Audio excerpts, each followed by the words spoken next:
एक देश, दो संविधान, दो झंडे और अलग कानून। आजादी के बाद भारत के नक्शे में एक ऐसा राज्य था जिसे बाकी राज्यों से अलग दर्जा मिला हुआ था। उस राज्य का नाम था जम्मू और कश्मीर। और इस अलग पहचान की वजह था आर्टिकल 370। 1947 भारत आजाद हुआ, लेकिन उसी समय देश के सामने सबसे बड़ा सवाल था रियासतों का भारत में विलय। उस समय भारत में लगभग 565 रियासतें थीं। ज्यादातर रियासतें भारत में शामिल हो गईं, लेकिन जम्मू कश्मीर का मामला सबसे अलग और सबसे संवेदनशील था। जम्मू कश्मीर के राजा थे महाराजा हरि सिंह। वे चाहते थे कि कश्मीर न भारत में जाए और न पाकिस्तान में। वो कश्मीर को एक स्वतंत्र राज्य बनाना चाहते थे। लेकिन अक्टूबर 1947 में पाकिस्तान समर्थित कबायली लड़ाकों ने कश्मीर पर हमला कर दिया। हालात बिगड़ गए। महाराजा हरि सिंह ने भारत से मदद मांगी। भारत सरकार ने कहा, अगर कश्मीर भारत में शामिल होगा तभी सेना भेजी जाएगी। इसके बाद महाराजा हरि सिंह ने इंस्ट्रूमेंट ऑफ एक्सेशन पर हस्ताक्षर किए। यहीं से जम्मू कश्मीर आधिकारिक रूप से भारत का हिस्सा बना। लेकिन कहानी यहीं खत्म नहीं हुई। उस समय भारत के प्रधानमंत्री थे जवाहरलाल नेहरू और कश्मीर के सबसे बड़े नेता थे शेख अब्दुल्ला। कश्मीर की परिस्थितियां अलग थीं। युद्ध चल रहा था, संयुक्त राष्ट्र तक मामला पहुंच चुका था। इसीलिए भारत के संविधान में एक अस्थायी प्रावधान जोड़ा गया, आर्टिकल 370। इस आर्टिकल के तहत जम्मू कश्मीर को विशेष राज्य का दर्जा मिला। उसका अपना संविधान था, अलग झंडा था। भारत के कई कानून वहां सीधे लागू नहीं होते थे। बाहरी लोग वहां जमीन नहीं खरीद सकते थे। यानी कश्मीर भारत का हिस्सा तो था, लेकिन पूरी तरह बाकी राज्यों जैसा नहीं था। 1954 में आर्टिकल 35A भी जोड़ा गया। इसने जम्मू कश्मीर सरकार को स्थायी निवासी तय करने का अधिकार दिया। यानी बाहर का व्यक्ति वहां जमीन नहीं खरीद सकता था, सरकारी नौकरी नहीं ले सकता था। कई अधिकार सीमित थे। समर्थकों का कहना था कि इससे कश्मीर की पहचान सुरक्षित रहती है, लेकिन विरोधियों का कहना था कि इससे अलगाववाद बढ़ा। और यही बहस आने वाले दशकों तक चलती रही। 1970 और 1980 के दशक में कश्मीर की राजनीति बदलने लगी। धीरे धीरे अलगाववादी विचार मजबूत होने लगे। फिर आया 1987 का चुनाव। कई लोगों ने आरोप लगाया कि चुनाव में धांधली हुई। इसके बाद घाटी में गुस्सा बढ़ा और इसी दौर में पाकिस्तान समर्थित आतंकवाद तेजी से फैलने लगा।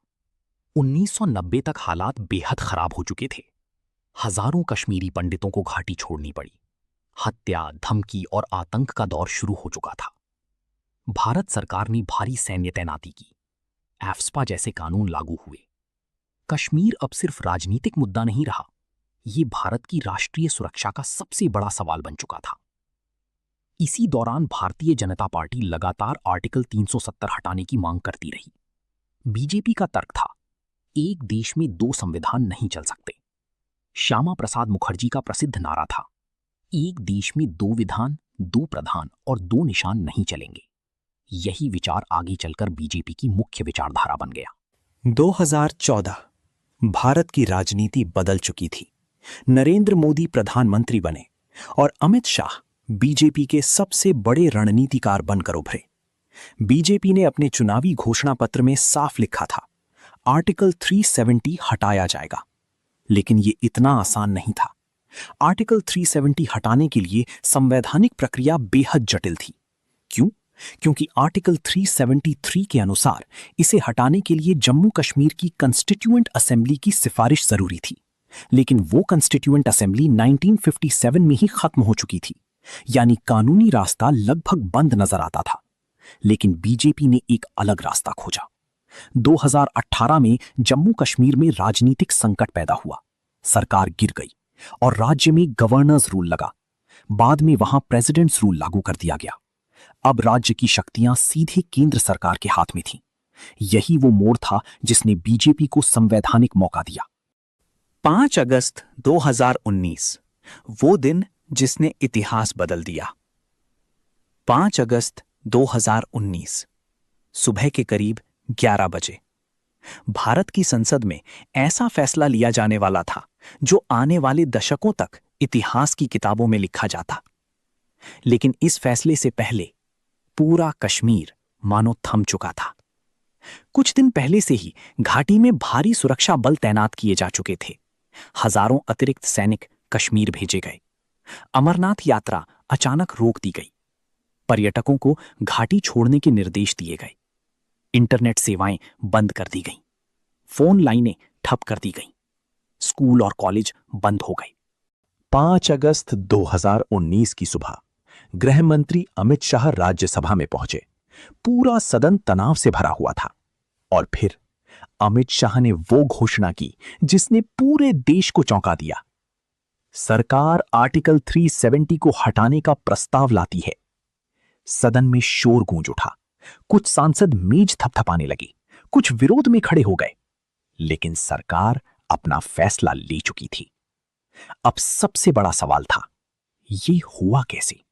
क्योंकि आर्टिकल 370 को हटाना लगभग असंभव माना जाता था। सरकार ने इसके लिए एक संवैधानिक रास्ता अपनाया। आर्टिकल 371 के तहत राष्ट्रपति आदेश जारी किया गया। इसके जरिए संविधान की व्याख्या बदली गई। फिर जम्मू कश्मीर की कॉन्स्टिट्यूएंट असेंबली की जगह विधानसभा को माना गया। और क्योंकि उस समय राज्य में प्रेसिडेंट्स रूल लागू था, इसलिए विधानसभा की शक्तियां संसद के पास थीं। यानी संसद ने खुद ही सिफारिश की प्रक्रिया पूरी कर दी। इसके बाद राष्ट्रपति रामनाथ कोविंद ने आदेश पर हस्ताक्षर किए और आर्टिकल 370 को लगभग निष्क्रिय बना दिया गया। लेकिन सरकार यहीं नहीं रुकी। उसी दिन एक और बड़ा फैसला लिया गया। जम्मू कश्मीर राज्य को 2 हिस्सों में बांट दिया गया। एक जम्मू और कश्मीर, 2 लद्दाख। दोनों को केंद्र शासित प्रदेश बना दिया गया। ये सिर्फ कानूनी बदलाव नहीं था, ये भारत के राजनीतिक नक्शे का सबसे बड़ा परिवर्तन था। सरकार ने कहा, अब जम्मू कश्मीर पूरी तरह भारत का अभिन्न हिस्सा होगा। बीजेपी समर्थकों ने पूरी देश में जश्न मनाया। पटाखे फोड़े गए, मिठाइयां बांटी गईं। लेकिन कश्मीर घाटी में माहौल बिल्कुल अलग था। सड़कों पर सन्नाटा था, फोन बंद थे, इंटरनेट गायब था और पूरी घाटी सुरक्षा घेरे में बदल चुकी थी। दुनिया भर की नजरें अब भारत पर थीं। कुछ लोगों ने इसी राष्ट्रीय एकता की जीत बताया, तो कुछ ने इसी लोकतंत्र और संघवाद पर बड़ा सवाल कहा। लेकिन एक बात साफ थी, 5 अगस्त 2019 के बाद भारत और कश्मीर का रिश्ता हमेशा के लिए बदल चुका था। 5 अगस्त 2019 का फैसला सिर्फ भारत तक सीमित नहीं रहा। इसकी गूंज पूरी दुनिया में सुनाई दी। आर्टिकल 370 हटने के तुरंत बाद पूरे देश में अलग अलग प्रतिक्रियाएं देखने को मिली। कई शहरों में लोग सड़कों पर उतर आए। बीजेपी समर्थकों ने इसे ऐतिहासिक फैसला बताया। जगह जगह मिठाइयां बांटी गई, पटाखे फोड़े गए। सोशल मीडिया पर हैशटैग आर्टिकल 370 और hashtag one nation one constitution trend करने लगा। सरकार ने दावा किया कि अब जम्मू कश्मीर पूरी तरह भारत के बाकी राज्यों जैसा बन जाएगा। प्रधानमंत्री नरेंद्र मोदी ने देश को संबोधित करते हुए कहा कि अब कश्मीर में विकास तेजी से होगा, युवाओं को रोजगार मिलेगा, भ्रष्टाचार कम होगा, आतंकवाद पर बड़ा प्रहार होगा और महिलाओं, दलितों और आदिवासियों को समान अधिकार मिलेंगे। सरकार का कहना था कि आर्टिकल 370 की वजह से कई केंद्रीय कानून कश्मीर में पूरी तरह लागू नहीं हो पाते थे। उदाहरण के लिए right to education, anti corruption laws, reservation related laws, महिलाओं के कुछ संपत्ति अधिकार। सरकार ने इसे पूर्ण एकीकरण बताया। लेकिन दूसरी तरफ विपक्षी दलों ने इस फैसले पर गंभीर सवाल उठाए। कांग्रेस, पीडीपी, नेशनल कॉन्फ्रेंस और कई अन्य पार्टियों ने कहा कि किसी राज्य का दर्जा खत्म करना और उसे केंद्र शासित प्रदेश में बदलना लोकतांत्रिक परंपरा के खिलाफ है। कुछ नेताओं ने आरोप लगाया कि बिना जनता की राय लिए फैसला किया गया। इंटरनेट बंदी और नेताओं की नजरबंदी लोकतंत्र के खिलाफ थी। कश्मीर को सैन्य नियंत्रण में बदल दिया गया। देश में बहस तेज हो चुकी थी। टीवी चैनलों पर लगातार डिबेट चल रही थी। कुछ लोग इसे भारत की सबसे बड़ी राजनीतिक जीत बता रहे थे, तो कुछ इसे संविधान की भावना पर चोट कह रहे थे। लेकिन सबसे तीखी प्रतिक्रिया पाकिस्तान की तरफ से आई। पाकिस्तान के प्रधानमंत्री इमरान खान ने इस फैसले की कड़ी आलोचना की। पाकिस्तान ने भारत के साथ व्यापारिक संबंध सीमित किए। राजनयिक स्तर पर विरोध दर्ज कराया गया। पाकिस्तान इस मुद्दे को संयुक्त राष्ट्र तक लेकर गया। लेकिन अंतर्राष्ट्रीय स्तर पर स्थिति भारत के लिए काफी हद तक अनुकूल रही। अमेरिका, फ्रांस, रूस और कई अन्य देशों ने इसे भारत का आंतरिक मामला माना। हालांकि कुछ अंतर्राष्ट्रीय मानवाधिकार संगठनों ने इंटरनेट बंदी और प्रतिबंधों पर चिंता जताई।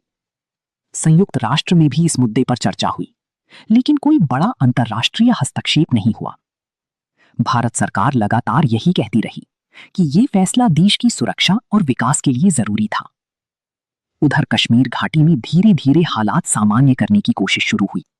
कुछ महीनों बाद स्कूल खोले गए, इंटरनेट सेवाएं धीरे धीरे बहाल हुईं, लेकिन सुरक्षा व्यवस्था लंबे समय तक कड़ी बनी रही। इस पूरे घटनाक्रम ने एक बात साफ कर दी, आर्टिकल 370 सिर्फ एक संवैधानिक धारा नहीं थी।